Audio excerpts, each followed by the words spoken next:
تو داتا صاحب فرماتے ہیں کہ حضرت عبداللہ ابن عمر کہتے ہیں میں نے صحرا میں ایک چرواہا بکریاں چراتے ہوئے دیکھا، بکریاں چرا رہا تھا۔ فرمانے لگے کہ میں نے بھی تھوڑی دیر وہاں رکنا تھا سستانے کے لیے، آرام کرنے کے لیے، وہاں میں بیٹھ گیا تو میں نے دیکھا کہ ایک کتا کہیں سے بھاگا بھاگا آیا۔ تو چرواہے نے نا اپنا کپڑا کھولا، ٹفن سمجھنے کھولا، اور اس میں سے ایک روٹی نکال کے کتے کو ڈالی۔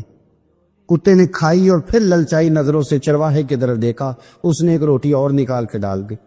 کتے نے کھائی تو پھر للچائی نظروں سے دیکھا تو اس نے ایک روٹی اور نکال کے کتے کو دے دی۔ اب کتا سیر ہو کے چلا گیا۔ حضرت عبداللہ ابن عمر رضی اللہ تعالیٰ عنہ فرماتے میں قریب گیا اور میں نے جا کے اس چرواہے سے پوچھا، غریب آدمی سے، اجرت پہ کسی کی بکریاں چراتا ہے، تیرے پاس کتنی روٹی ہے؟ کہنے لگا 3 ہی تھی۔ وَيُؤْثِرُونَ عَلَىٰ أَنفُسِهِمْ وَلَوْ كَانَ بِهِمْ خَصَاصَةٌ۔ اللہ فرماتے ہیں بڑی شدید ضرورت بھی ہو تو پھر بھی اللہ کے بندے دوسروں کو ترجیح دے دیتے۔ تو حضرت عبداللہ ابن عمر رضی اللہ تعالیٰ عنہ فرماتے ہیں میں نے اسے کہا کہ تم نے 3 ہی دے دی، اب کیا کرو گے؟ کہنے لگا حضور یہ صحرا ہے، کتے صحرا میں نہیں ہوتے، کتے تو زیادہ تر آبادیوں کے قریب رہتے ہیں، یہاں کتے نہیں پائے جاتے۔ تو یہ مجھے دیکھ کے نا کہ میں بیٹھا ہوا ہوں تو یہ آیا تھا اس امید پر کہ کچھ ملے گا۔ تو حضور وہ بھوکا بھی تھا، میں نے ایک روٹی دی تو پھر لگا بھوکا ہے، دوسری دی تو پھر لگا بھوکا ہے، میں نے 3 دے دی۔ اس بیچارے کو پتہ نہیں کو دے گا کہ نہیں دے گا، میں تو شام کو گھر جا کے کھا لوں گا، اس لیے میں نے اسے دے دی۔ مالا والے سخی نہیں ہوندے کہ سخیاں کل مال نہیں ہوتا، اتھے اوتھے دومی جہانی سخی کنگال نہیں ہوتا۔ حضرت عبداللہ ابن عمر کہتے ہیں میں جس سفر پہ جا رہا تھا وہاں سے میں واپس آ گیا، میں نے پتہ کیا کس کا غلام ہے، کا فلاں بن فلاں کا۔ کہتے ہیں میں نے غلام خریدا، پھر وہ جتنی بکریاں تھی وہ ساری خریدی، پھر جس باڑے میں وہ بکریاں باندھتا تھا وہ بھی ساری خریدی، پھر شام کو میں اس سے ملا، میں نے بکریاں بھی اسے دے دی، باڑا بھی اسے دے دیا۔ تو مجھے کہنے لگا حضور یہ کیا ہے؟ تو میں نے کہا تو نے سخاوت کی تھی نا، تو میرے رب نے تجھے انعام عطا فرمایا۔ اور داتا صاحب کہتے ہیں وہ سخی بڑا تھا، جناب نے اسے دیا، اس نے وہ بھی اللہ کے راستے میں خیرات کر دی۔ تو دل کی کیفیت اللہ کو پتہ ہے۔ دل بے چین اس لیے رہتے ہیں کہ یہ جو پیاس اور جو طلب کرتے ہیں وہ ہم انہیں پہنچاتے نہیں۔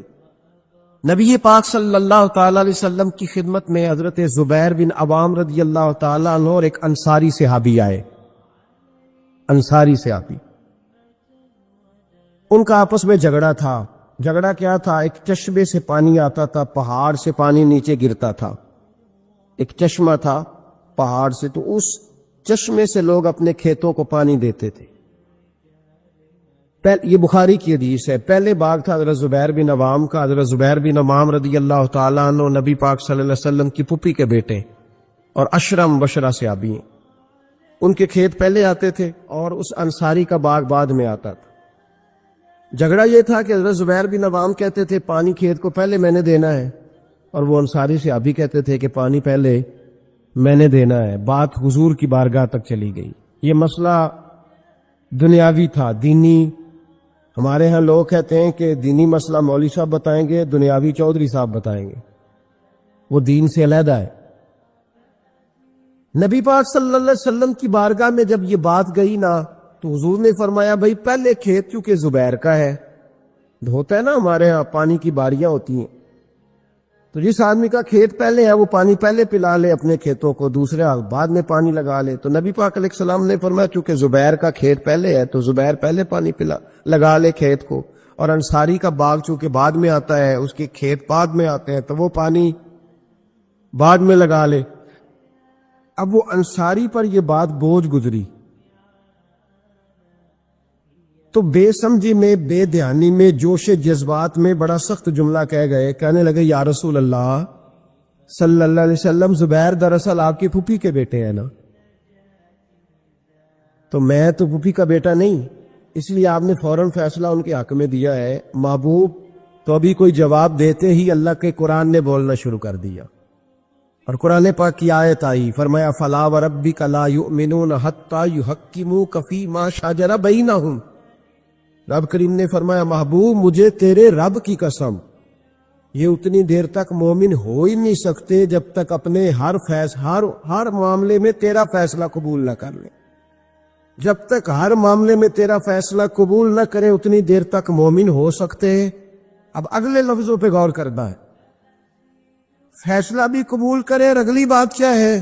ارشاد فرمائے ثم لا یجدوا فی انفسہم حرجا مما قضیت، اور محبوب پھر جو تو فیصلہ کرے اس فیصلے میں یہ اپنے دل میں کوئی رکاوٹ بھی محسوس نہ کرے، اپنے دل میں کوئی رکاوٹ بھی، کان آنکھیں دل کھول کے سنے کیا کہہ رہا ہو، نبی پاک کے کسی فیصلے پر اپنے دل میں کوئی رکاوٹ محسوس، وَيُسَلِّمُ تسلیما، دل سے حضور کے فیصلے مانے، نبی پاک کے فیصلے دل سے، کوئی طبیعت میں رکاوٹ نہیں آنی چاہیے، ذرا برابر بھی کوئی رکاوٹ نہ آئے دل میں کہ حضور کا فیصلہ ایک طرف ہے اور میری بات ایک طرف، فوراً نبی پاک کا فیصلہ مانے، دل سے مانے، راضی بالرضا رہے۔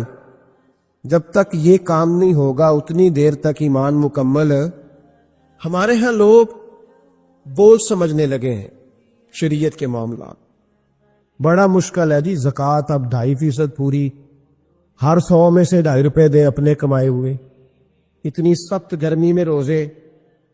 لوگ اس طرح کی بات کرتے ہیں جو رضا سے آگے جاتی ہے، جس میں محسوس ہوتا ہے کہ یہ یار بڑی پکی سچی پیٹی بات ہے، ادھر دیکھو میری طرف، مجھے پتہ چل جائے نا کہ میرے ساتھ جو آدمی بیٹھا بڑا تنگ ہے تو میں اسے کہا کہ صاحب تو گھر جا، میں نہیں بوجھ بننا چاہتا تیرے اوپر، تو گھر جا، اگر تو تکلیف میں ہے تو مجھے کیا مصیبت بنی ہے تجھے ساتھ رکھنے کی، تھوڑا غور کریں بات پہ۔ اگر دین معاذ اللہ مسلمان کے لیے بوجھ بن جائے تو کیا اللہ کی رحمت نازل ہوگی؟ کیا اللہ خوش ہوگا؟ ہم اس طرح کے جملے بولتے ہیں اپنے دین کے بارے میں، مذہب کے بارے میں، اس طرح کی باتیں کرتے ہیں جو بڑی تکلیف اور نقصان کا باعث ہوتی ہے۔ حضرت عمر فاروق رضی اللہ، ان کی ساری باتوں کی کیا ہی بات ہے، بلکہ حضرت عمر کی ہر بات کی کیا ہی بات ہے۔ حضرت عمر جب حضور صلی اللہ علیہ وسلم کبھی کسی صحابی سے ناراض ہوتے نا، جلال میں ہوتے، تو جناب عمر فاروق رضی اللہ تعالیٰ عنہ کونیوں کے بل حضور کے آگے بیٹھ جاتے، کونیاں زمین پہ ٹکا کے نا، جیسے بندہ لیٹ جاتا ہے، کونیاں ٹکا کے، گھٹنے ٹکا کے بیٹھ جاتے۔ پتہ جملہ کیا بولتے؟ اتنا خوبصورت فکرہ، اتنا پیارا جملہ، پتہ کیا کہتے؟ کہتے رضیت باللہ ربا وبالاسلام دینا وسیدنا و مولانا محمدا نبیا و رسولا، سب کہیے صلی اللہ تعالی علیہ وسلم۔ حضرت عمر جملہ بولتے، کیا خوبصورت انداز ہے گفتگو کا، کہتے رضیت باللہ ربا، یا رسول اللہ میں بڑا ہی راضی ہوں کہ اللہ میرا رب ہے، میں اس بات پہ سبحان اللہ۔ دیکھیے فکرے پہ غور، رضیت باللہ ربا، حضور اللہ کے رب ہونے پہ میں بڑا ہی راضی ہوں کہ اللہ ہمارا رب ہے، اور میں بڑا ہی راضی ہوں کہ اسلام ہمارا دین ہے، وسیدنا و مولانا محمدا نبیا و رسولا، اور یا رسول اللہ میں اس بات پر بڑا ہی راضی ہوں کہ اللہ نے آپ کو ہمارا نبی اور رسول بنایا ہے۔ رضیت باللہ ربا وبالاسلام دینا۔